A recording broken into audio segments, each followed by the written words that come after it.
We divide 959 by 5 in long division method. 5 times 1 is 5. On subtracting we get 4.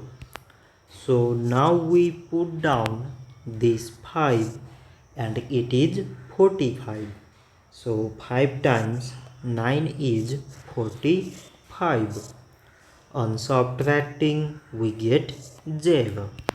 So again we put down this 9 and 5 times 1 is 5.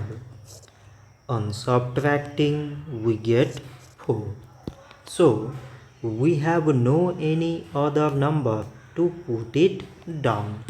So we take here decimal, so that we put 0.